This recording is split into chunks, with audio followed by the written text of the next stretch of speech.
Let me start recording this real quick. It says my internet connection is unstable, and I say you're unstable. Can you guys hear me? Is there any delay? No, you sound good. I sound good. Okay, cool. Let me know if I don't. Okay. Wait, what was that? Oh, I thought that was a question. Sorry. Okay, so what is this import things from other things? Okay, so the import things from other things. Oh, you guys don't need to know about that. Nope, you guys don't need to know about any of that.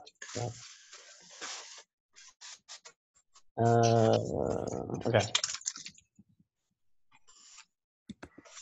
Damn it. Let me just create a new file. Let's create a new JavaScript file here.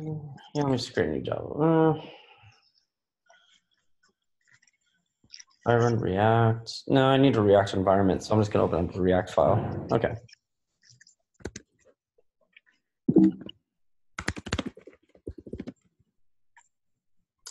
React files would be, what would they be? React files. I can just open up in my, okay.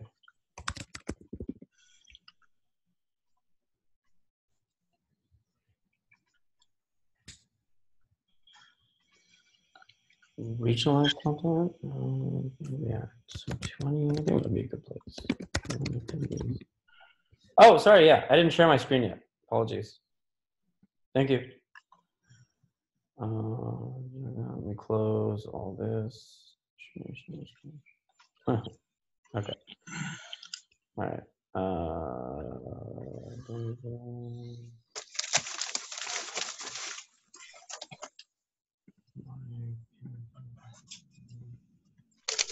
No, we just need this. Okay. So why don't I open this up? Nope. That won't work. Okay. Here we go. I'm gonna just use this, yeah. Okay, so we have something like this that was asked about. If we have a component and that component has this syntax over here. Now, the syntax over here refers to object deconstruction. And what that means is you can take this object that's being returned over here, take out its properties, and if the name of the property is, well, you name the property the same as the variable name you're giving it and put it into these brackets. And therefore, instead of having to do this,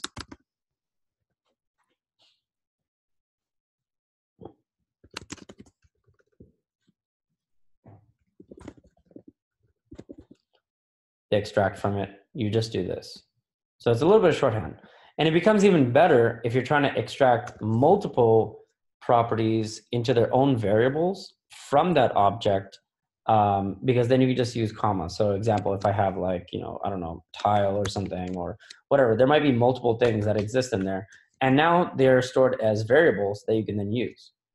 And that's it. It's a shortcut.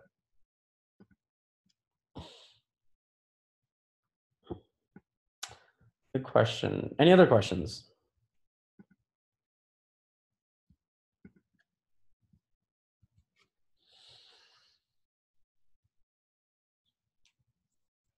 Otherwise, I'll ask questions. How's everyone's Sunday? Is everyone doing okay?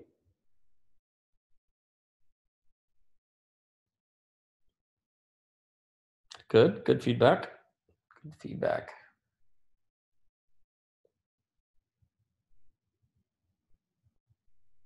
Good Sunday. All right, cool. That's good to hear. Can I explain how the virtual DOM is updated in real time and not bad? That's good. Okay.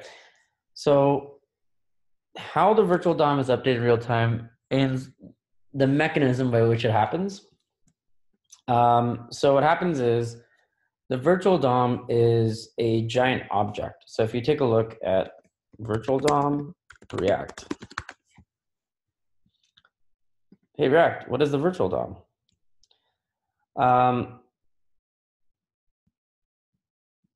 Oh man, that goes through a lot. Actually, no, this isn't too bad. So it's a copy of the HTML DOM, and it essentially is just an object. And what it does is it keeps track of all the changes that that are all the changes so far in your application as state. And whenever any change happens, it makes it into that object. That object is, again, just a representation of the DOM, but in JavaScript. And so any changes that are made are first made through the virtual DOM, and then only the parts that need to be updated in the real DOM are then updated in the real DOM by the virtual DOM.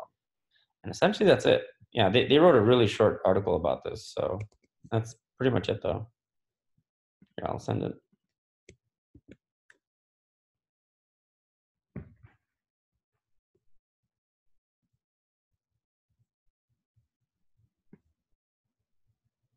The lifecycle methods are a different thing.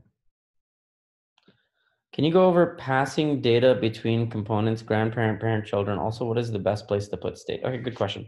So passing data between components. So for example, if I need to pass data from one component to another, in this example, I think it's activity 2 in week 20. So why don't I go to that? So over here we have our state in this. So first, again, you want to have a class component when maintaining state for a set of components that are going to be used together, right? So there are a set of related components. So you start off with a search result container, which in this case contains a search form and the result list, right? So if you guys remember this one, this is the application, or this is the activity where we had the form, and then we also had the results of the form when we're using our first AJAX call in React using Axios. So this is using the Giphy API, and we were able to pass in data, and that information got displayed to the same component. Now, they were subcomponents of that main search result container, but they were still components of that. So I had the state being held in the topmost component within the set of related components. And so what happened was I then said, okay, I'm going to define the methods that we're going to be using inside of this top level component, and I will then pass these methods inside of here. Now notice that there's something that I did not define inside of this these components, and that is this API call. Now the API call is something that's not tied only to the search result container. It's something that is made to be reused for almost anything. So since it's reused for almost anything, we put it inside of the utilities as a function. Well, it's a function of a method, but essentially we just call it whenever we need it, and it's not related directly to the search result container. So that's why it's separated. The rest of these are all methods that are directly just for this search results container. So we maintain state for it in the search result container as well. So what happened was we have these methods: handle input change, handle form submit. And we say is, oh, okay, well, these are specific to this form. So in order to pass that information, including the state, which is this search over here, to our child components, what we do is we go down to our JSX portion.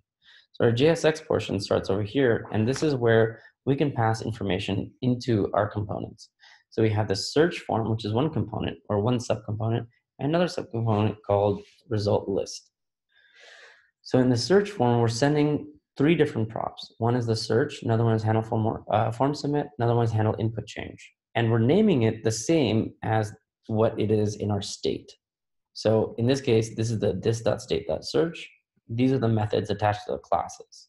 So we're passing these down into these components. So if you take a look at the search form component,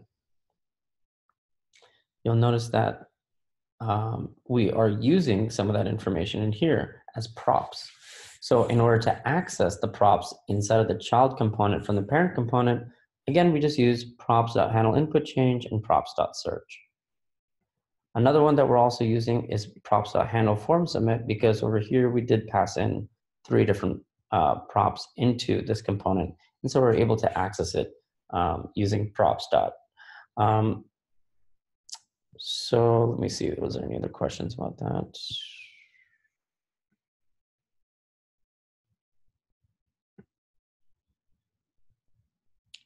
Okay, and before I go to the next question, so Ted, did that answer your question?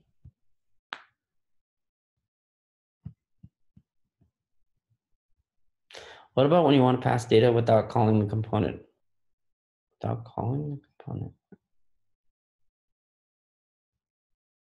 Do you mean just displaying the information?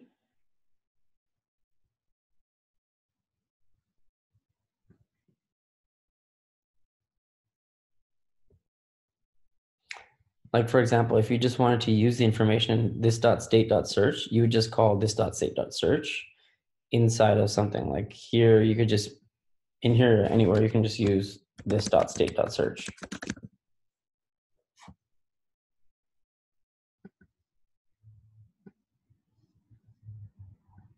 The reason that we're calling the component is because these are subcomponents that are being used by this component. So if you're passing data down to these components, do you mean like passing down a component or data to like a subcomponent? Because what would happen is then that uses the context API. Or this is another thing in React, I think it's called context. Yeah. Yeah, that's so the question then is if you wanted to pass in, not that without calling the component, but passing it down to like a grandchild or something, then you can use something called context, or you can just keep passing data down into subcomponents, subcomponents, subcomponents. The best thing to do would be to use context, but yeah, I mean, it would be better to use context. We haven't covered context yet. I don't think we are gonna, because that's a little bit more advanced. But you can just look that up. Yep, but that's how you do it. Any questions about that, or did that solve the problem that you're running into with that?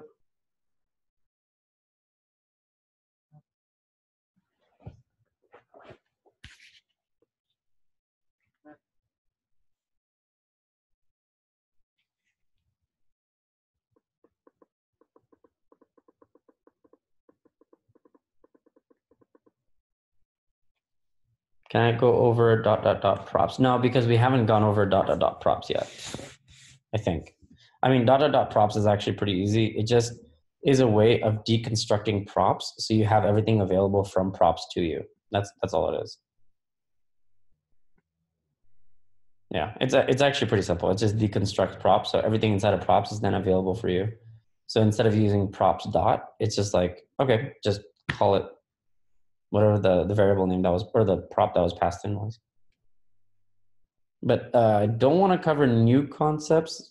So these are two of the things that are asked for new concepts, and I don't want to cover new concepts because I think that would confuse people more.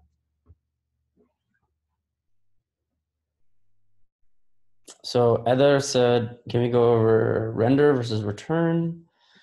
So it's not render versus return. You use return within a render. So render is where you're actually displaying the information that's gonna get displayed inside of your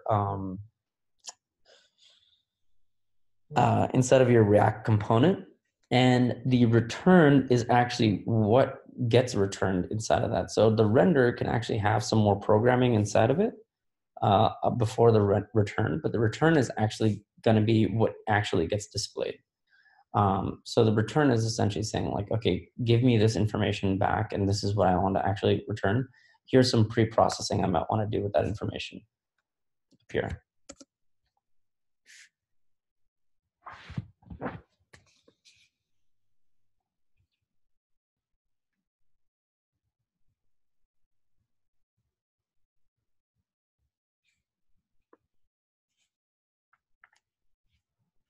Yeah, so what actually gets rendered is the return, correct?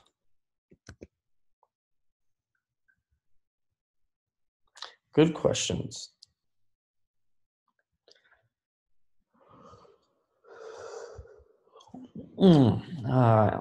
Heather, you're going to be the cause of massive migraines in the future for me.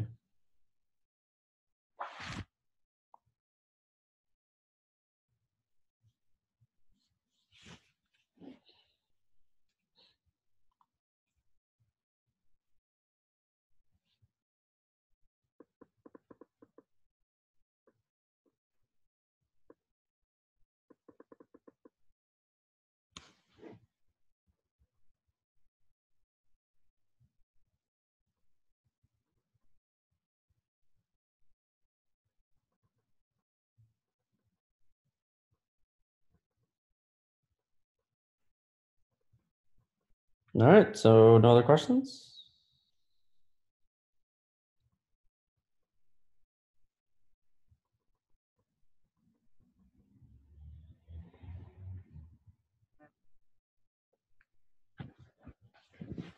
I see Steven typing.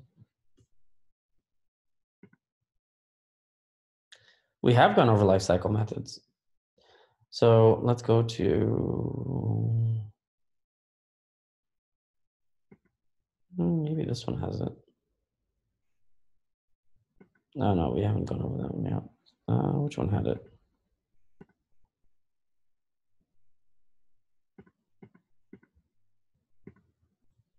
Oh, here it is. I'm staring right at it. So a life cycle method. So if you go to React life cycle methods,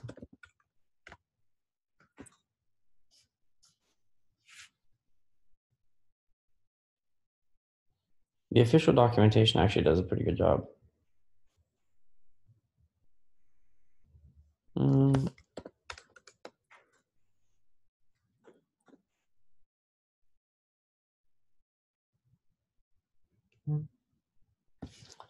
So lifecycle methods are basically methods that execute during the lifecycle of a component.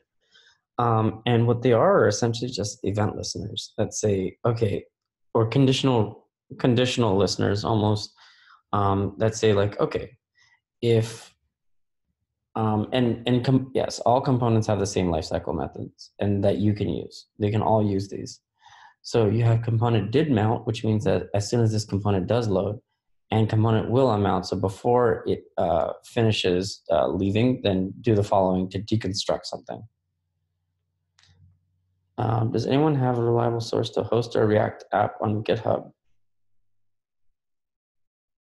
Yes. So if you want to host a pure React application, all you use is GitHub Pages. It is a static application. So you run the React build and post to GitHub Pages.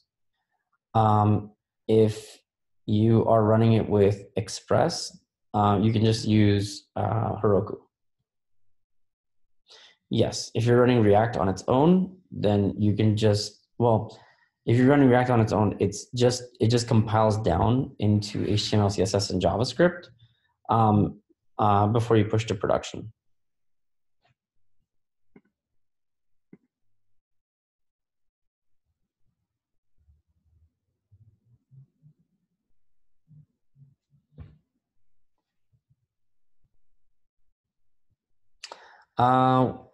No, I don't want to cover anything new. I just want to go over the stuff that we've already done so far.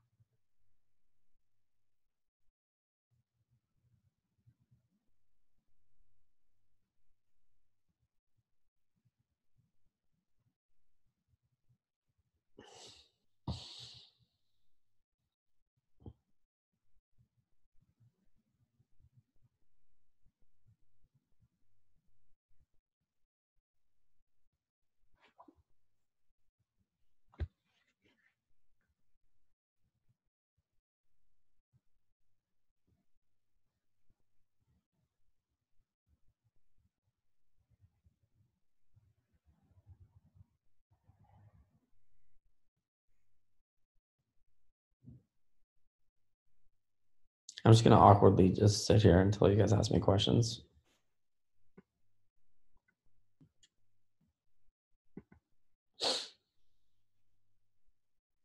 Can we go over making an API call? Yeah.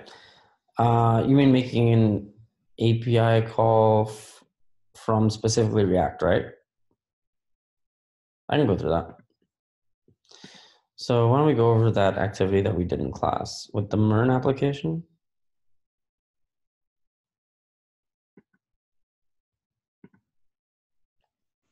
So I think it was this one.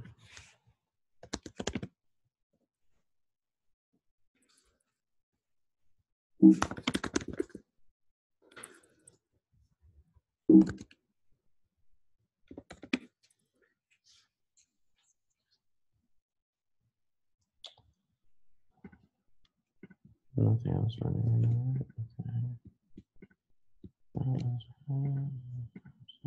Okay. I know. Yeah, that's fine. Okay.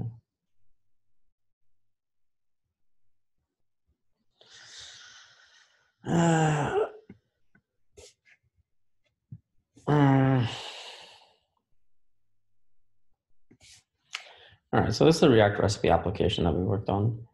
Why don't we take a look at this? So the way that this application works is we have our package.json. And so over here, what we're doing with package.json, the first thing you want to check out is this, all the scripts. Now, this is a little bit more advanced because we're now starting to get into shell scripting, but shell scripting is actually pretty simple. It's not too bad. It's very basic in terms of its functionality, and it's pretty easy to read. So over here, this when we run npm start, it's going to run this. Normally, it needs most commands need npm run in order to run any of these commands, but the start just needs the npm before it in order to run this. So then we say if environment node environment equals production, then what we're going to do is run npm start production. However, if we are not on production, then we run npm run start dev.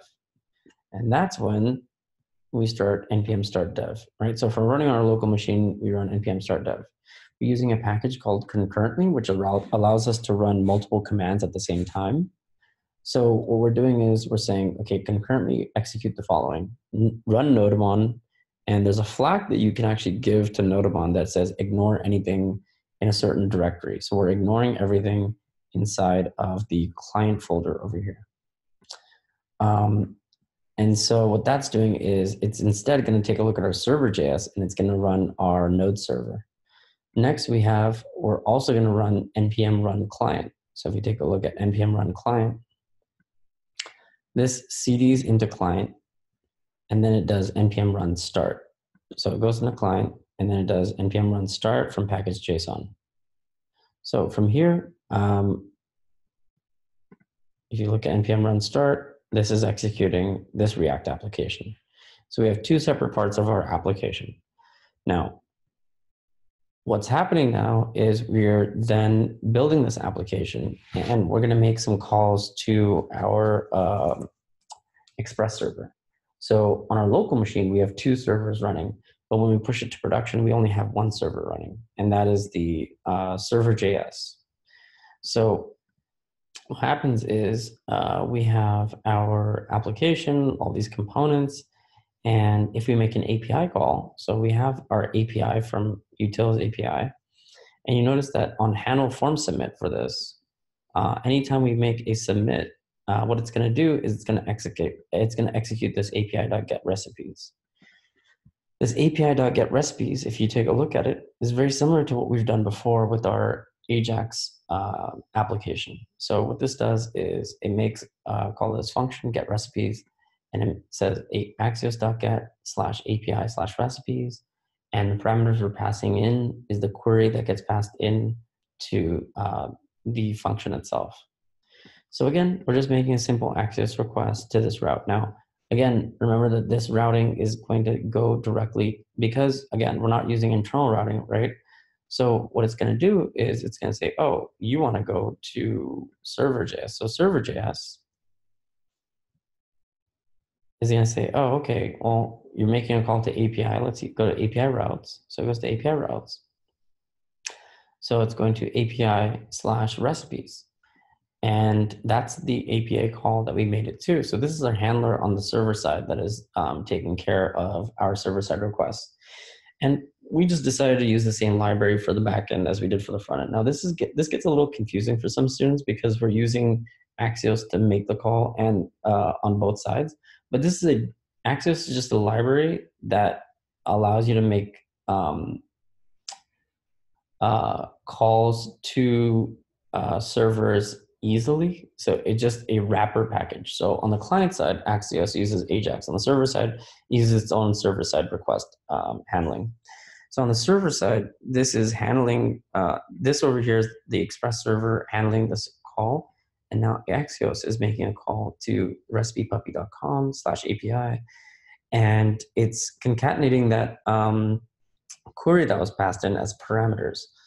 After that information gets retrieved from this API, then what happens is we pass the information back as JSON. And so we have the information coming back over here. And when we use it, we can see that we then say, oh, okay, the information came back as JSON.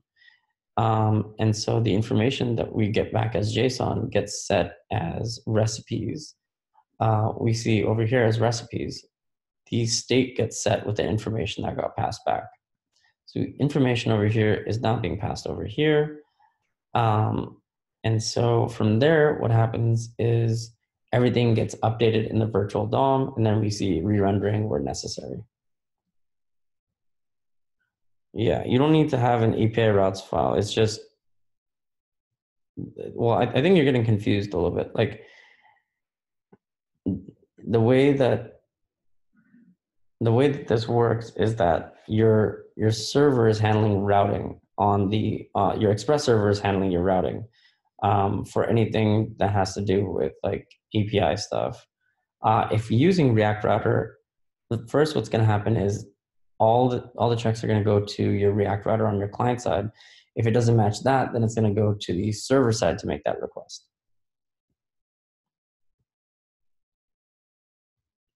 So it's going to go to the Express one if it doesn't match anything in the React Router.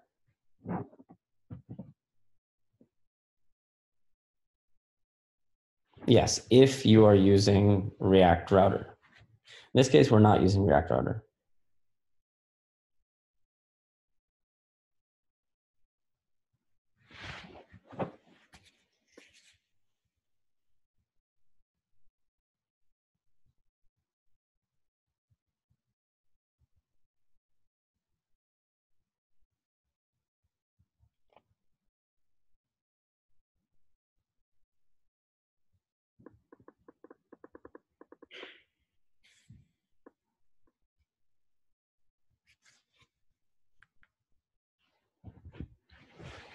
A class does not serve the same function, the same purpose as a function in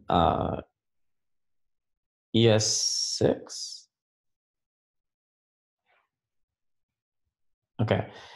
So the purpose of a class, can anyone tell me what the difference between using a class and just a regular function is?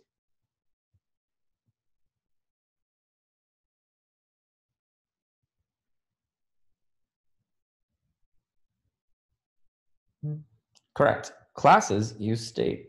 So the purpose of using a class is to handle state, whereas a functional component is just used to display the information.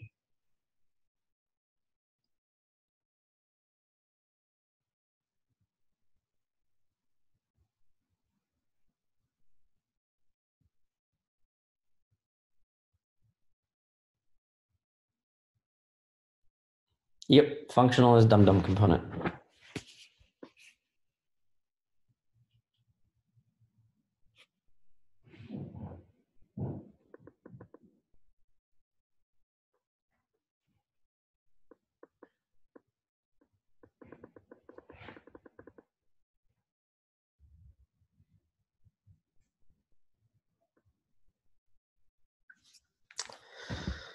Okay. So I guess we did get to cover pretty much what we need to cover. If you guys have any more questions, let me know. Otherwise, I hope you guys have a good night.